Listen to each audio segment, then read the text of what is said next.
You never know when you might need a very particular set of skills. And if those skills are winning the US Toboggan Championships in Camden, Maine, then you've come to the right place. I recently went up there not knowing anything. However, I can tell you that there are certain tips and tricks that I picked up that could have brought me closer to the leaderboard, and I'm making the video I wish I saw before I went. Like many of you, you probably think this is sledding. Boy, you could not be more wrong. With these 5 tips, you're gonna gain just tenths of a second if you do each one correctly. That may not seem like a lot, but really all you have to do is put all of these together correctly and have a little bit of luck, and you'll be on the leaderboard for one of these awesome trophies and bragging rights for the rest of your life. All right, right to the tips. Number 1, you have to build your own toboggan. We, through some crazy way, actually bought John Madden's, the football player John Madden's niece's toboggan. I don't know how that happened, but it did happen, even though the announcer didn't believe us. There was no proof that John Madden actually rode on the sled. 8 foot looks absolutely huge, but it's not. The reason you build your own toboggan is the weight issue. They give you a weight limit of 50 pounds. As you can see here, ours came in at about 20 pounds. We thought, oh, that's great, not even close. That's the exact opposite. You want to have a heavy sled. You want to be right up at the 45, 46, 47, 48 pound toboggan. And you want it to be long enough. This is a 2, 3, and 4. Yeah, we heard that. Good luck with the 4. That's all I like that. At 8 foot, we barely fit on it. The guy was hanging off the back. It's not good. 10 or 12 foot, or what they recommend is you have a toboggan for each entry that you're in.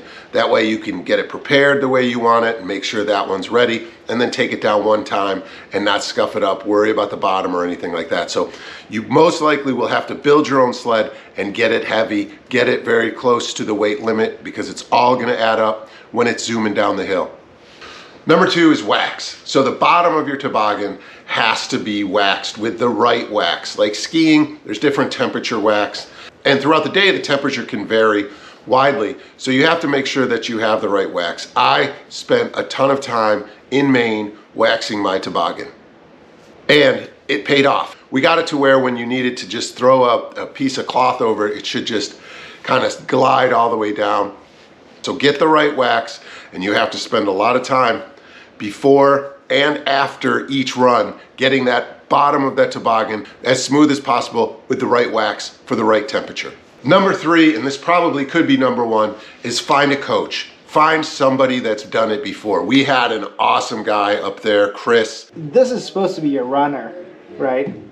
Based on the fact that it would be extended, but I think these are just as high. So like this one right here, you're gonna need to do a lot of work here, because you can see on the board itself. He came in 3rd once, and he came over. It was the night before, so we couldn't really glean all of this information and put it into practice, but talk to someone that's done it before. You know, there's only 2 people. Those are the people that have been in the chute, the people that haven't been in the chute. Talk to someone that's been in the chute. Because when you're blazing down there, you're just staring up and it's shaking, and it feels like you're re-entering the Earth's atmosphere. Now, it's not that dramatic, especially this year, because the main chute, the one where people go 40, 42 miles an hour and zip down onto the ice, Isn't being used, which is right here. A little slippery on that one. They built a separate one That because one's clean. even though it was minus 43, that just froze. How we So doing? didn't freeze in time enough to be safe to use this run, which is a crazy you run. could tell who's done that one, because their jackets all had tape on them, because if you touched any side of the chute, you would rip up your jacket, burn it down. People had skin burns. It was pretty crazy. It actually was very scary. But the one we did use got to about, I think the max was 27 miles an hour. So it was still pretty good. You just didn't go out onto the ice. It was a slower trench, but all the things that I'm talking about here still apply. Number 4 is weight. The name of the game is weight. That's why you had to get your toboggan up to about 50 pounds, 45, 50 pounds. You also need heavy riders. There are people that perennially win this thing, and you wonder how they can do it. They've taken all these steps, perfected them. They get as much speed as they can all the way down the mountain. And the way they do that is by weight, because this, you don't start on a hill and slowly go down. You're in something called the chute that tips down, and the riders slip down and start their way. So this is going to be two-part. You need weight and you need to put it in the right position. So we thought keeping the weight up front would be able to kind of steer it down the middle of it so you didn't hit the sides. But the problem with that is if you have all the weight in the front and you drop, your weight potential energy is only about a 1 or 2 foot drop from the chute. So all your momentum is going to start with 1 or 2. The smart people actually have all heavy riders, because when that chute tips up, you've got heavy weights 6 to 8 foot high starting that journey. So you're going to get all that energy as you move out of the chute from all those heavy riders down, combined with a heavy toboggan. You're going to zip right through that thing. The sides aren't going to slow you down. Nothing's going to slow you down. And you're going to get, tenths or 2/10 of a second more just by being the heaviest people on there and going down the fastest. So that cannot be undersold. My sister and I'm pretty heavy, 220. She's pretty light. We didn't get a lot of energy going down that chute. So everything else had to be perfect for us to even qualify, which we did in the 2-person. I did the 3-person with my twin boys, and I did the 2-person with my sister, and then we picked up my twins, and my sister's kid to do the 4-person. And the only one we qualified in was the 2-person, and I'll tell you how we did at the end. The 5th thing is order. I touched on the order of the passengers on the earlier one. This is more of the order of when do you go during your turn. So for the 2 people race, do you go at the beginning? Do you go at the end?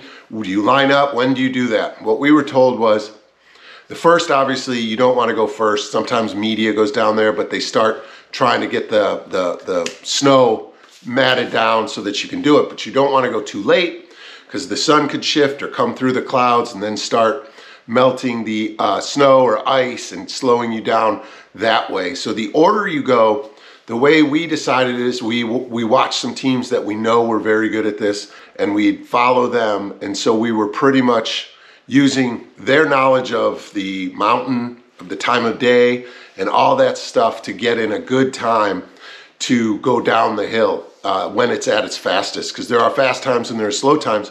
And a side note that probably doesn't even need to be said, practice.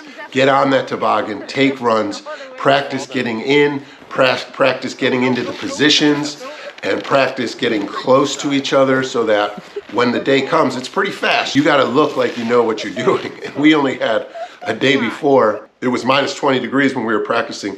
So we only had about an hour to try to figure out even how to crouch down and get onto the toboggan. So we worked some stuff out, but it definitely, we weren't as fluent in tobogganing as we should have been to do something like this. So practice as much as you can. Now, I said I'd tell you what we came in. We did not qualify in the 3-person. I was with light riders and we only used wax. The 4-person, same thing. The toboggan was too light and it was too small.